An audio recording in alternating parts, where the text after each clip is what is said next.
Hi, visionaries. Welcome back to the Your Biggest Vision Show. I'm your host, Leah Gervais, and I am excited and honored to have a very inspiring entrepreneur with us today who's also a very dear friend of mine, Kimberly Pendleton. Hi, Kim. Hi.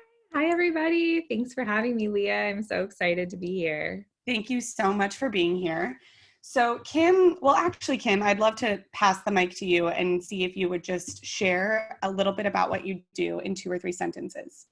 Yeah, absolutely. I'm a women's empowerment coach, and I focus specifically on working with people who know that deeper self-love and connection, even healing from the past, like bad breakups or sexual trauma, is what will help take them to the next level. So a lot of relationship coaching and self-love and confidence coaching, and just trying to all around make life better for women on planet Earth. I love it. And I love the work you do.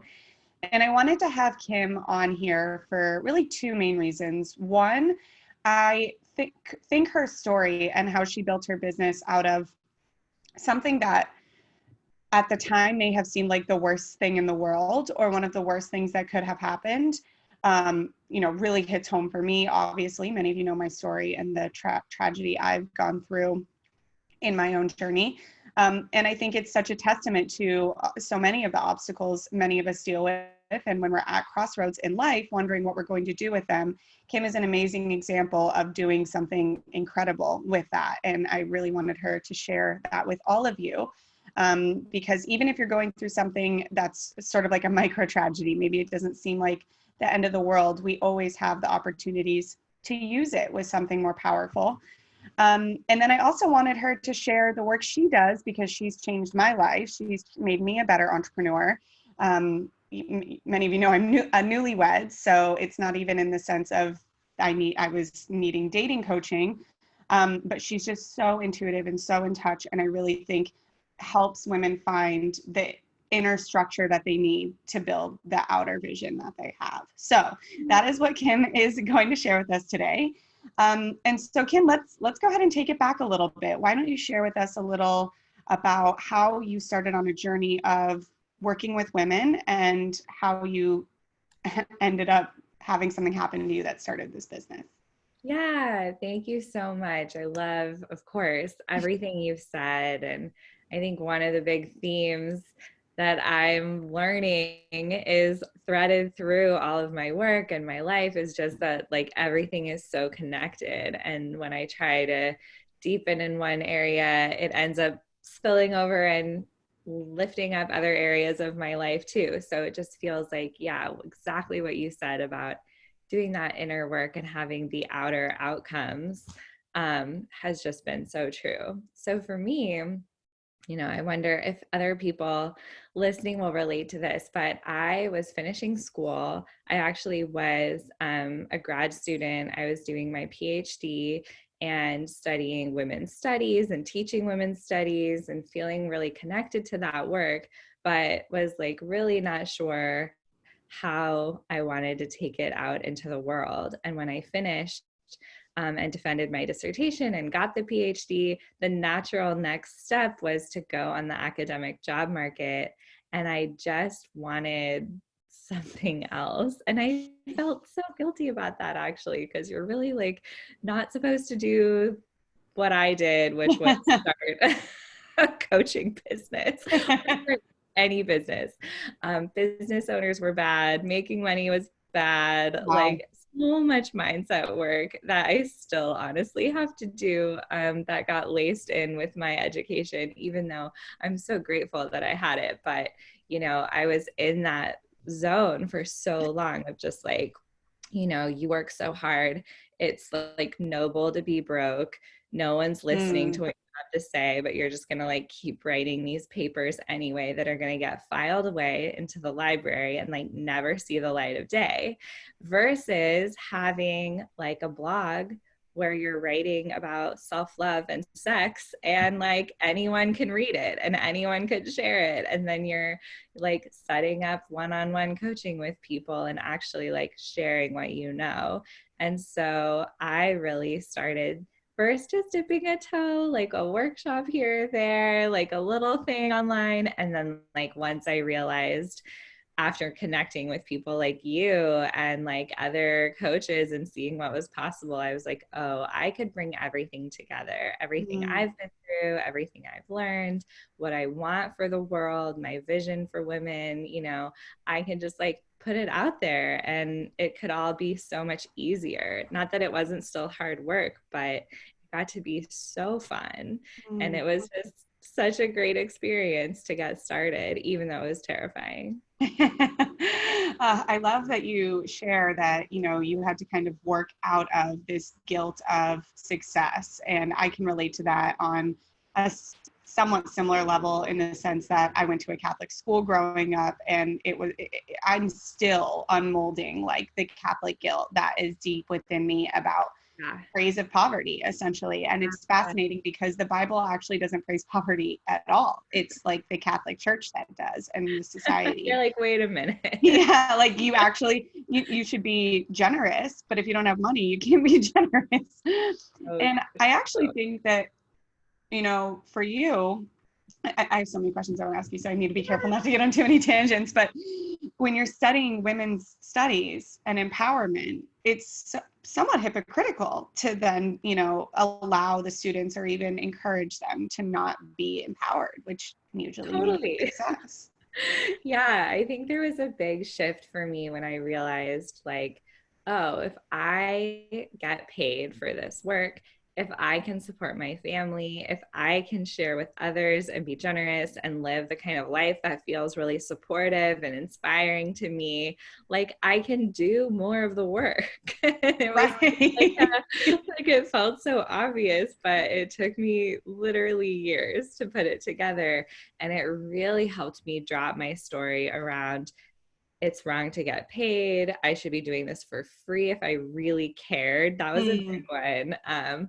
And it just became like so much more clear to be like, oh, yeah, great. Do the work, get paid, do more of the work. This is perfect. Like, you can do more.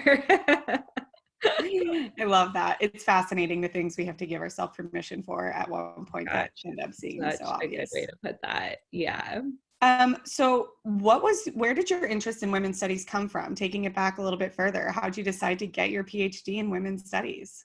That is such a good question. My mom actually talks about how even from a really early age, I was committed to like a fight for women's equality that like didn't totally make sense. She was like, why, what are you so upset about? Like you're 9 and we live in California and like things are actually like pretty good for women.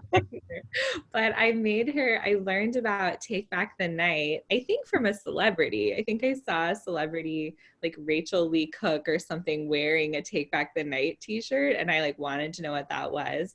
And then I found out it was this march for like women's safety. And I like begged my mom to take me. And the two of us drove up to Sacramento and like held a little candle and marched for Take Back the Night. And I think of that as like such a clear beginning of feeling like, oh, there's like this whole movement and this whole community, and there's like a ton of us who want things to feel even better. And so even before I like fully understood it, I think that like I was just like excited to figure out what my role to play in it was.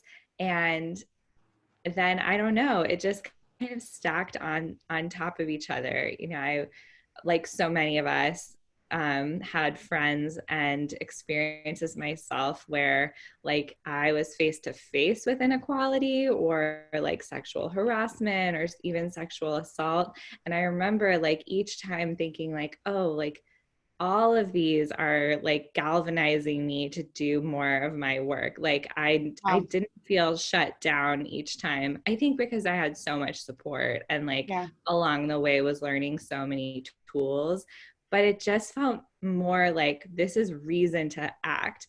I don't know that I would necessarily say I got more and more angry, because even though like I do feel angry about injustice, I don't feel like overloaded with it. But it was like, I feel like at each moment whether like it's a boy getting called on in class instead of you, or like going to a party and not feeling safe because of something that happens. I remember like, oh, I have the option right now of shutting down or like getting louder or doing Wow. more or like showing up more. And I think that like it just ended up leading me here, like one after the other. I just like kept marching basically with my candle and was like, whoops, now I'm here.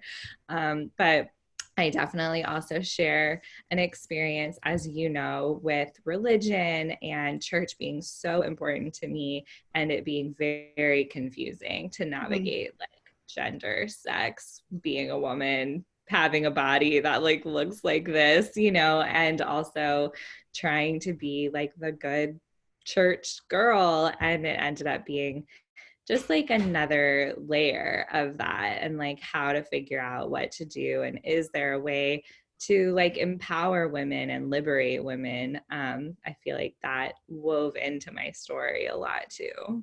Wow. I'm sure so many people can relate to this. And one of the things that most strikes me about you, which I'm sure is a result of so much work and your, it sounds like innate bravery to look within in ways a lot of people wouldn't even dare to do. And I think that that's one of the things that has struck me the most about entrepreneurship that I did not expect, was really having to own personal development and really actually know myself in a way that I never had been asked to do, and ask questions that and if I didn't do this, probably never would have had to. Right. And I think that that's been a huge gift, but it's also been a huge unexpected challenge, because that's the hardest part of this all, is asking yourself, why am I the way I am about spending money, about what worrying what people will think about me, about making money, about selling things. And it can be very intense what the answers to those questions bring up.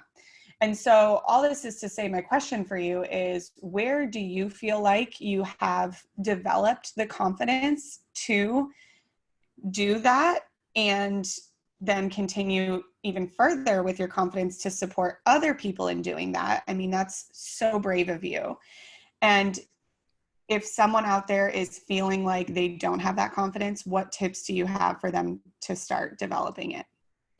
Those are such good questions. And yeah, I completely agree that nothing has held a mirror up to the areas where like I've most needed growth, quite like entrepreneurship. It's like, oh, okay, like here's another corner and cobweb and like dusty bin of like old habits and beliefs that like need to be completely reevaluated. And I definitely think that if anyone is on the fence about it, or is feeling scared about launching or taking the plunge and like making their side hustle their main passion, this is probably what's underneath the fear. Is like there's no hiding anymore when it's just Right. you, your work, and like putting it all out there. Whether you work on like kind of that more personal side of things in your business or not, they come up anyway. You know, like a big thing that I see with my clients is that as we do more and more of the kind of like deeper healing and empowerment, and like drop old stories about what's limiting them as women and figure out what they really want in love and in their life, they end up launching businesses or writing books or becoming speakers or something in like kind of a big way that they didn't even expect. And I think it's because of that confidence, just like you were saying, they're healing the wounds around showing up and being visible that so many women internalize. And so I would say that that confidence, it's like kind of chicken and egg. It's like you do more healing, you feel more confident. I mean, and I've seen this go for men too, obviously, like everybody is kind of in that cycle.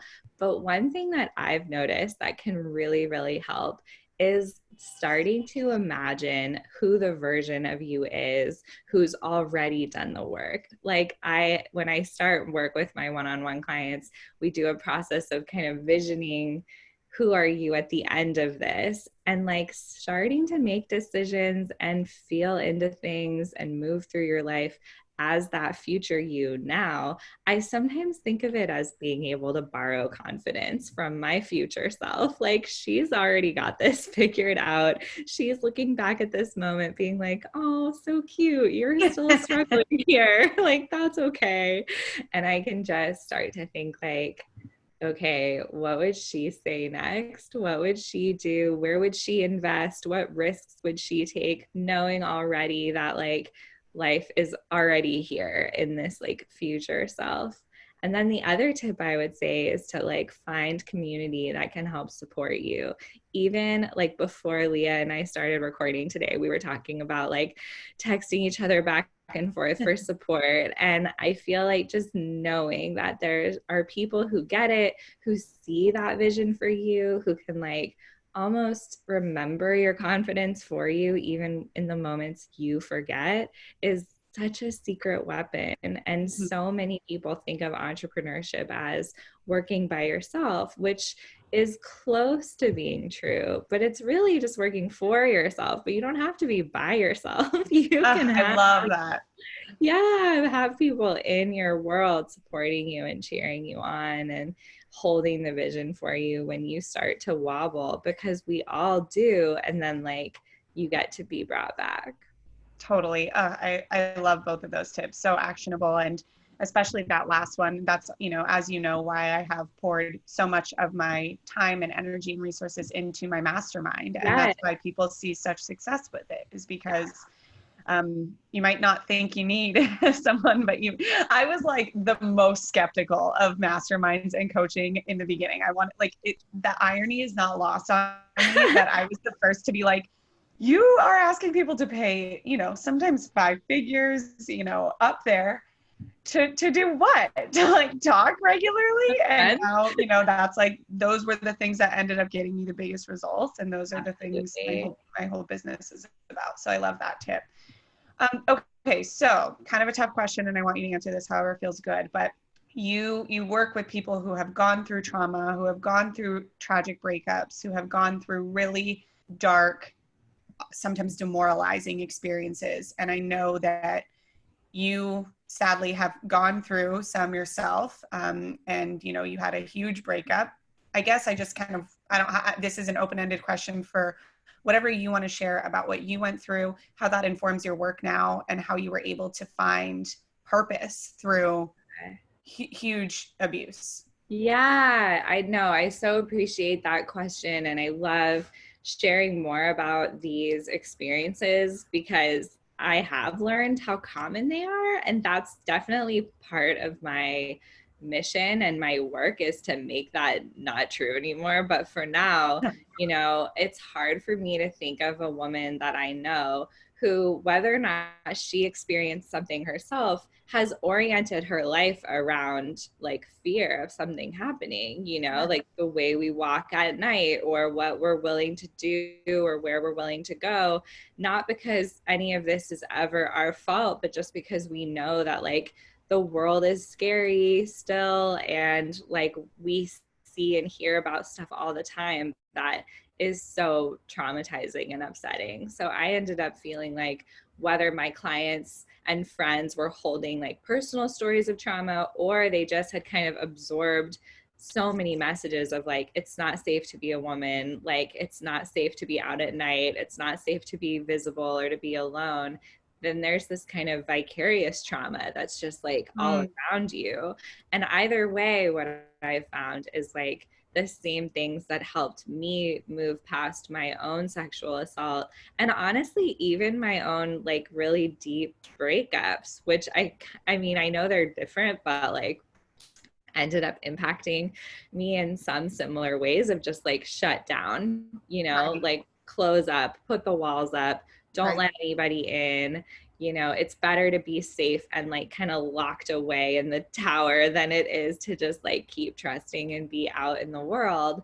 And so a lot of what I ended up learning myself like is what goes into my work now and even into my signature program Uncover. But for me, it took like a decade. Like, I feel like I was like traipsing all around Kingdom Come. I was in my grad program still, so some of that helped, but I was also going to therapy and doing trauma healing, and then eventually coaching training and all these different things. And I look back at that process and think like, I mean, I'm so grateful for it. And it definitely worked in the sense of giving me all these tools and helping me really heal. But I was like, this could be easier. Like, how could I like condense this for people? And I feel like Uncover is that 10-year journey, but like 10 weeks instead, and like 1% of the cost instead of it being like 100 grand. Right. Like literally going to get your PhD. Seriously, like you can skip the PhD and the divorce if you want, and you can go straight to the end part where you get to have like more pleasure. And that is actually, that's what makes, I think, my work a little different than what else is happening in the field. Although I hope that that changes and that soon everyone's talking about this. But pleasure and beauty and joy and kind of thinking about what we do want instead of just what we don't want has become a foundational like linchpin of what I see helps people heal the most. It's like, yes, we want to process all the harm and all the pain, and like we want to think about how pleasure can have a bigger role in everybody's life. And I actually think that's going to be the next direction we see feminism moving, is really honoring pleasure as a tool and even as like a tool for revolution. I love all of this. And I mean, I can just even, speak to how that shift has really shown up for me.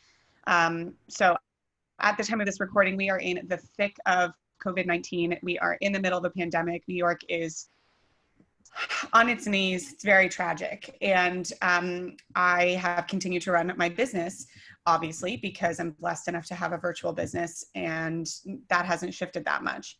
But I've realized that the biggest shift that I needed to make, and I needed to make it quickly, because I will be honest, for the first couple of days where I was starting to work when New York was shutting down, I was not in a good place. I was very anxious. I knew it was all self-inflicted, but I couldn't really get out of it. And what needed to happen and what changed and now is making me feel really great, honestly. And I want to be clear, I have an immediate family member who has been diagnosed with this. I am not like separated from it or trying to be insensitive about how serious it is. But by really ramping up my self-care, and a lot of that have been things you've taught me to do, and a lot of it has been easy things. Take a bath every day, make sure you exercise every day, make a really decadent bowl of oatmeal instead of microwaving one that has like really healthy foods and fruits or like whatever. And one, I have had less time to stress because I'm busy taking care of myself. And two, you then totally lead from service. And I've realized that this pressure of getting ahead or paying attention to the economy or, worrying about spending habits has somewhat become lost on me, because I know that I have a filled up cup and I can serve my audience, and that will withstand economic fluctuations. Because if the economy's down, I can still serve them where they're at. And so I can totally vouch for how this inner paying attention and, your message on paying attention to what you do want and, putting yourself in an environment that feels really good to you. It goes far beyond the surface, and it really can make you such a better entrepreneur. And with that, I want to shift over to a question about kind of your work for entrepreneurship in general. Actually, I have two questions. So this is kind of a feminist question that has haunted me for a long time, which is just that in the wave of feminism, what are your thoughts about how we as women have maybe just become more masculine and more feminine, and in essence kind of put more work on our plates because we've wanted to work, which is super great and everything, but men haven't really stepped into the roles that have been women's roles since forever. Yeah. And now we're just asking more of ourselves. And I think we're getting tired more than ever. And I would just love to hear your thoughts, because I don't, it bothers me.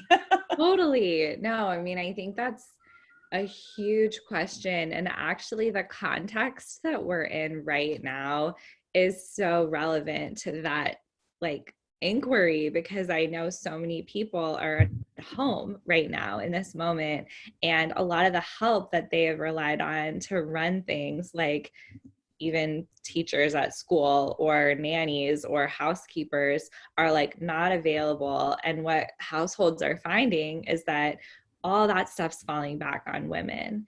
Mm. And even women and even couples who had made so many strides in pushing toward like a more equal routine and prioritizing like her work and her space, it's like when the kind of shit hits the fan, it's a little bit back to like the default setting is she's in charge of everything. And what I've noticed is that this has become almost like a incubator for couples to see, like, and families, like what still needs adjusting like within themselves about like what setting could be recalibrated here so that that doesn't feel like our default. And I actually think that that's going to apply, you know, far beyond just this kind of crisis time, but thinking about, you know, when I imagine who's in charge of this, or like who it's important to, or even like who is handling the mental load of keeping track of everything that needs to happen, even if you're then like parsing it out to different people, including your partner, it's like if that still all falls on women, they're never going to create what they're meant to create as Yeah. epic, you know. And there's this amazing Virginia Woolf essay that some of you have probably read or might remember, where she reflects on like, what if Shakespeare had had a sister and like she was just as brilliant, but she didn't have time to write a bunch of plays because she had all these kids that she had to take care of. And there was like no space for her genius to come through, and we'll never know. I think she calls her Judith for some reason, which I'm like, I probably love that that. would not have been her name. But it's like so basic in some ways and so powerful at the same time. And, you know, I think to just get like really personal about it, like my partner and I were watching Working Moms the other day, and I started like crying. I was getting so emotional. That's like not the point of that show. It's hilarious, but I was like, this is so unfair. Like it was trailing women going back to work after having a baby, and just like no accommodations for their kids, no accommodations for like their way their bodies needed to be like moving through the day. And I was thinking about entrepreneurship as like another option and a way that like women really can create lives in which being a person with children is like still possible, and you can make enough money doing things that like light you up and still show up in your house and like be there for your family. And it just feels so insane that that is not the case in more industries right now. I actually think like maybe this pandemic will illuminate that more industries could operate that way as more people like experiment with working from home. But like in the meantime, I think every woman should start her own business, and every man, because like being a father doesn't have as many provisions in our workplace either. You know, it just seems like in order to have the flexibility that we need, like I'm just so grateful that this path is out there. I know that's like maybe more than you bargained for us. No, I mean, I love that answer. And, you know, you and I have had discussions about this before at length. And maybe I don't talk about it enough on my own platforms, but in my view, this is my contribution to the feminist movement, is doing what I do and helping people have location independent businesses. And if that means they want to, you know, fly to Tahiti and work there, then great. And if it means you want to not get dressed so you can stay at home with your kids, then Right. great too. But having that power of choice and being able to show people how to create that for themselves is, in my eyes, you know, I'm using like what I'm naturally good at, business coaching, and doing it in a way that empowers women. So I totally agree. And I love your take on it. And I love your advice on that. And I obviously could talk to you forever, like and ever. But I guess the final question I'd love to ask you that kind of ties together, you know, your experience and the close work you do on women with intimacy, and our entrepreneurial audience, is that, you know, now you have found yourself in a really beautiful relationship. I have been lucky enough to meet your partner. He's a wonderful person, and it's clear that he is lit up by watching you be lit up by what you do, which is, I think, the biggest dream and goal. And so I'd love to hear what you think are maybe 2 or 3 tips you have for someone to create that support in her relationship, or maybe find a relationship where there's that support that you didn't know beforehand that can help her be a better entrepreneur. Yeah, I A love lot. I know. I'm like, I just want to listen to these words. And then I was like, wait, there's a question in there. I can totally repeat it. No, I mean, I think that like one of the things that I am really struck by looking back at my own journey is how at different points along the way, very dramatically, I remember thinking like, it's too late for me. It's too late. It's too late to start a business. I don't even know what that is. It's too late to have like an epic love. It's too late to like end this relationship. I've already done so much here. It's too late. It's too late. It's too late. And I look back now and I'm a little bit like, girl, you're 23. Like, it's not too late for anything. But I also remember that feeling so palpably and thinking, you know, a little bit of like, oh, those people get to have these things. They get to have an amazing marriage and an amazing business and an amazing life. And I'm just not one of them. Like, they're the lucky ones, not me. And I would say that like the number one shift that is going to open up every possibility is just realizing like it's never too late. It's literally the opposite of too late. Like any moment is like the right moment to change the way your mindset is integrating like what's possible for you and what's possible for your love life and your career and your money and all the ways that you want things to be. And if I could go back and give like my younger self a snapshot into life right now, like this relationship and this life and this kind of, you know, set of routines where like I'm so encouraged and like feel so adored, I would have just never for a minute doubted. I would have been like, oh, that's where we're headed. Great. Like, bring it. I can handle any of the things on the way. But along the way, I just like wasn't sure and just had to have faith, but I didn't really know what it was faith in. And now I would just love everyone to feel like, okay, if I want something to be different or feel better, like that's possible for me. Yeah. I love that. So just this never settle mentality. Know what Yeah. you're meant for. Amazing. Okay, well, thank you so much for sharing all of this with us. I have 3 kind of lightning questions for you. Are you ready? Ready. Okay. What's your go-to on a bad day? Cup of coffee. Caffeination. I love it. Okay. What is your proudest business moment? Proudest business moment. I launched a teacher training certification this year and was just like so proud of 30 women who enrolled, which totally exceeded my like expectations.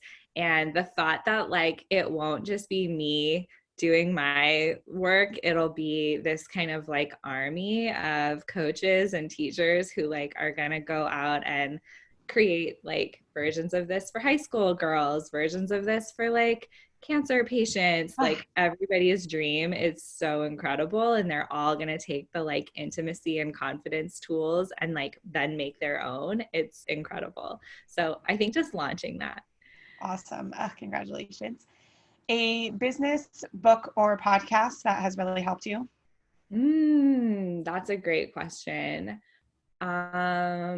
There's so many good ones, but I would say that one that I haven't heard as many people talking about is Chillpreneur by Denise Duffield Thomas. I don't know if you read that, but it really helped me think like I could build a business around my strengths and like what makes my kind of life work rather than fit into a mold that like someone else had created. And that felt really, really liberating. Love that. I haven't read that one, but I have read another book by her. She's funny. I like her Yeah. stuff. Yeah. Yeah. Okay. And where can people find out more about you? Yeah, I would love to connect. Anyone in Leah's world is already someone I know I would love. So my stuff all lives at theuncoveredwoman.com. That's where you can read more. I have a ton of free resources on there, as well as information about my private coaching and programs. And then I'm online at Kimberly Rose Pendleton, PhD on Instagram. Awesome. Well, thank you so much for being here with us. Thank you for sharing all of this. I'm so grateful for you. We will also link all of that in the show notes. You guys should check out her Instagram. It's just like a feel-good place to be. She's always posting inspirational things and just things that make you feel so okay about where you are, wherever that is in any moment. So love everything you do. Thank you so much for being here, Kim. And Thank you, Leah. thank you. You're the best. I know you're going to help so many. And to all you visionaries out there, this is to your biggest vision. I'll talk to you soon.